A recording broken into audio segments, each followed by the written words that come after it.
Video பார்த்துட்டு வணக்கம். இன்னைக்கு என்ன பார்க்க போறோம்னா 10 மைண்ட் ப்ளோவிங் சர்க்கிள் பேட்டர் பார்க்க போறோம். அதுக்கு மேலே சேனல் ஃபர்ஸ்ட் டைம் பார்க்கலாம், சேனல் மறக்காம சப்ஸ்கிரைப் பண்ணிக்கோங்க. அண்ட் இன்னைக்கு ரொம்ப இம்பார்ட்டன்ட் டாபிக்ல ஒரு பொண்ணுக்கு தேவையான ஒரு விஷயத்தை பற்றி அந்த ஒரு பதிவில் பார்க்க போறோம். ஸோ வீடியோ ஸ்கிப் பண்ணா பாருங்க, முக்கியமான விஷயம் இருக்குது. கேர்ள்ஸா இருந்தீங்கன்னா ஃபுல்லா பாருங்க, உங்களுக்கு நிறைய யூஸ் இருக்கும். ஸோ கைஸ் வாங்க வீடியோக்குள்ள போகலாம்.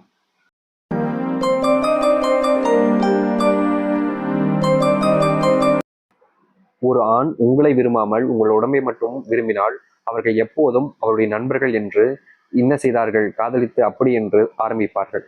அவர்கள் செய்யாததும் செய்யாவிட்டாலும் கூட பொய்யான விஷயங்களை சொல்லி நாமும் அப்படி செய்யலாமா என்று கேட்டு கொண்டே இருப்பார்கள்.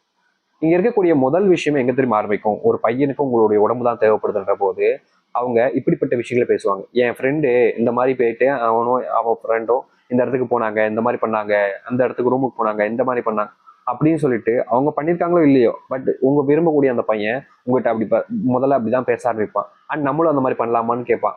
நீங்க என்ன நினைப்பீங்க, சேஃப்டி இருக்காது இந்த மாதிரி விஷயங்கள், அதான் சேஃப்டி இந்த பிரச்சனை கிடையாது அப்படின்னு சொல்லிட்டு நீங்க உங்களை நம்ப வச்சு அவங்களுக்கு தேவையான விஷயங்களை அவங்க பண்ணுவாங்க. ஸோ எவ்வளவு கேவலமான விஷயங்களை பண்ண முடிஞ்சோ அவ்வளவு கேவலமான விஷயங்களை பண்ணி உங்களை அதுக்கப்புறம் டார்ச்சர் பண்ணுவாங்க. ஸோ இப்படிப்பட்ட பர்சன்ட்ட நம்பி உங்களுக்கான விஷயங்களை செய்ய போறீங்களான்றதை யோசிச்சுக்கோங்க.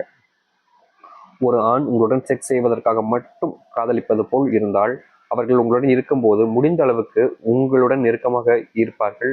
அது மட்டும் இல்லை, உங்களுடன் பேசி எப்படியாவது சம்மதிக்கவும் வைக்க செய்வார்கள்.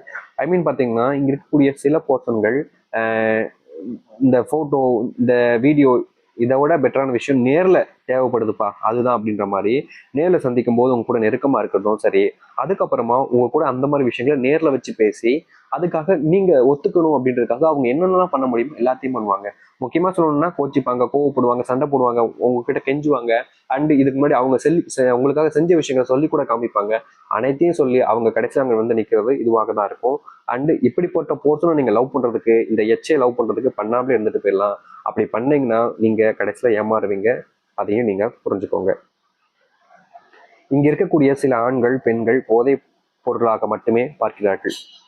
இதனால் உங்களிடம் உங்களுக்கு தேவையான விஷயம், பணம் என அனைத்தையும் உங்களுக்காக கொடுப்பார்கள்.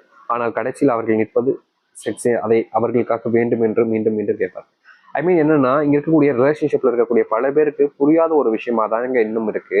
இங்க இருக்கக்கூடிய பல பேர் எப்படின்னா, ஒரு பொண்ணு அப்படின்றது ஒரு பொண்ணா பாக்குறதே கிடையாது. அவங்க ஒரு போதைப் பொருள், அவங்க ஒரு பொருள் அப்படின்ற ஒரு விஷயமா தான் இங்க பாக்குறாங்களே தவிர அவங்களும் ஒரு பொண்ணு, அவங்களுக்குள்ளே ஒரு மனசு இருக்கு, அவங்களுக்காகவும் ஒரு சில விஷயங்களை எல்லாம் பண்ணணும் அப்படின்னு அவங்களுக்கு தேவை ஒரு போதை. அந்த போதையில கிடைக்கக்கூடிய ஒரு பொருளா நீங்க இருக்கீங்க அப்படின்ற ஒரு விஷயத்த வச்சுக்கிட்டு எல்லா விஷயமும் உங்களுக்காக பண்ணுவாங்க. பணம் தேவைப்படுறதா கொடுப்பாங்க, உங்களுக்காக டைம் ஸ்பெண்ட் பண்ணுவாங்க, நீங்க சொல்றதெல்லாம் சாமி போடுவாங்க, உங்களுக்காக எல்லாமே பண்ணுவாங்க. நீங்களும் நம்புவீங்க. கடைசியில் அவங்க உங்களுடைய உடம்பு தான் கேட்பாங்க, ஏமாந்து போய் நிற்பீங்க. செக்ஸ் செய்வதற்காக மட்டும் ஒரு ஆண் உங்களை காதலித்தால் நிச்சயம் அவர்கள் கல்யாணத்துக்கு பிறகு வாழ்க்கை எப்படி வாழ்வோம் என்று பேச மாட்டார்கள். முதலில் எப்படி நடக்கும் என்பது, ஹனிமூன் எப்படி இருக்கும் என்பதை இதுதான் அதிகமாக பேசுவார்கள். ஒருத்தங்க ரிலேஷன்ஷிப்ல இருக்கும்போது மேரேஜ் அப்படின்ற ஒரு விஷயத்த பெருசா இங்க கன்சிடர் பண்ணவே மாட்டாங்க. ஏன்னா அது நடக்குமோ நடக்காதோ, அண்ட் இவங்களை தான் நம்ம பண்ணிக்க போறோமோ பண்ணிக்க மாட்டோமோன்னு பல கன்ஃபியூஷன் இருக்கும். ஸோ அந்த ஒரு விஷயத்த பத்தி அதிகமா பேசுறதே கிடையாது. ஆனா உங்க லைஃப்ல உங்களுக்கு பிடிச்சவங்க உங்ககிட்ட அதை பத்தி கல்யாணத்துக்கு அப்புறம் எப்படி வாழலாம், என்ன பண்ணலாம் அப்படின்னு பேசாம அந்த கல்யாணத்துக்கு அப்புறமும் இப்படிதானா, இதுதான் இந்த விஷயத்த பண்ணலாம், இப்படி பண்ணலாம் அப்படின்னு சொல்லிட்டு பேசுனாங்கன்னா அவங்களுக்கு தேவைப்படக்கூடிய விஷயம் என்னதாங்க, உங்ககிட்ட உங்களுடைய உடம்பு மட்டும்தான். இப்படிப்பட்ட விஷயத்துக்காக தான் அவங்க இவ்வளவு பண்றாங்கன்னா அவங்க கூட நீங்க வாழணும்னு நினைக்கிறீங்களா, ஆசைப்படுறீங்களா? ஸோ இவ்வளவு கேவலமான ஒரு போகம் கூட நீங்க லைஃப்ல வாழணும்னு நினைச்சீங்கன்னா கண்டிப்பா அது உங்களுடைய முட்டாள்தனம் தாங்க. அண்ட் அவங்கள நம்பி நீங்க ஏமாந்து போறதோடு உங்க லைஃபையும் நீங்க தொலைச்சிட்டு நிற்கிறதுக்கான சான்சஸ் அதிகமாகவே இருக்கு. ஸோ நீங்க யாரை என்ன பண்ணாலும் சரி, எப்படிப்பட்ட போர்ஷன்றதை புரிஞ்சுக்கோங்க, அவங்க என்ன பண்றாங்கன்றத தெரிஞ்சுக்கோங்க, பி கேர்ஃபுல்லா இருங்க. அதுக்கப்புறம் என்ன வேணா பண்ணணும்னு டிசைட் பண்ணி அதுக்கேற்ற முடிவுலையும் எடுங்க. ஸோ கேர்ஃபுல்லா இருக்கிறது பெட்டரான ஒரு விஷயம் தானே.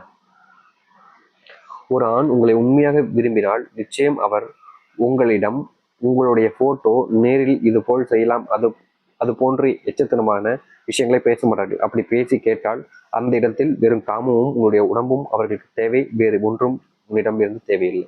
நான் ஏற்கனவே சொல்லியிருந்ததாங்க, ஒரு உண்மையான ரிலேஷன்ஷிப்ல எனக்குமே ஒரு பையன் இது போற காம எச்சைக்காக உங்களை யூஸ் பண்ணிக்கின்றதுக்காக அப்படிப்பட்ட விஷயங்களை கேட்கவே மாட்டாங்க. அப்படி முழுக்க முழுக்க ஒரு பையன் உங்ககிட்ட கேட்டுக்கிட்டே இருக்கான் அப்படின்னா அவனுக்கு தேவைப்படக்கூடிய விஷயம் அதுதான். உங்களை பத்தியும் கவலை இல்லை, உங்க மேல எந்த ஒரு தாட் லாக்கரையும் கிடையாது. உங்களுடைய உடம்பு அவங்களுக்கு தேவை, அவங்களுடைய காமத்தை தீர்த்துக்கணும், அவ்வளவுதான், வேற எதுவுமே கிடையாது. ஸோ இப்படிப்பட்ட போர்ஷனை நீங்க லைஃப்ல விரும்பி இருந்தீங்க அப்படின்ற போது நிச்சயமா கண்டிப்பா அவங்கள நம்பி நீங்க லைஃப் லாங் கஷ்டப்படுறதுக்கு இப்படிப்பட்ட பர்சன் எனக்கு தேவையில்லைனான்னு சொல்லிட்டு தூக்கி எறிஞ்சிட்டு உங்க லைஃப்பை பாக்குறதுன்றது பெட்டரான ஒரு விஷயமா இருக்கும். ஸோ இவங்க நம்புறதுக்கும் நம்பாம இருக்கிறதும் உங்களுடைய விருப்பம் தான். பட் சேஃபா இருக்கிறது பெட்டரான ஒரு விஷயமா இருக்கும். பட் இவங்க கிட்ட இருந்து முடிஞ்ச அளவுக்கு பத்திரமா இருங்க, அவ்வளவுதான் சொல்ல முடியுங்க. ஸோ கேஸ் இந்த ஒரு வீடியோ அவ்வளவுதான். உங்களுக்கு பிடிச்சிருந்தா லைக் பண்ணுங்க, ஷேர் பண்ணுங்க. இதே மாதிரி வீடியோ பார்க்கறதுக்கும் செய்துட்டா. Bye bye.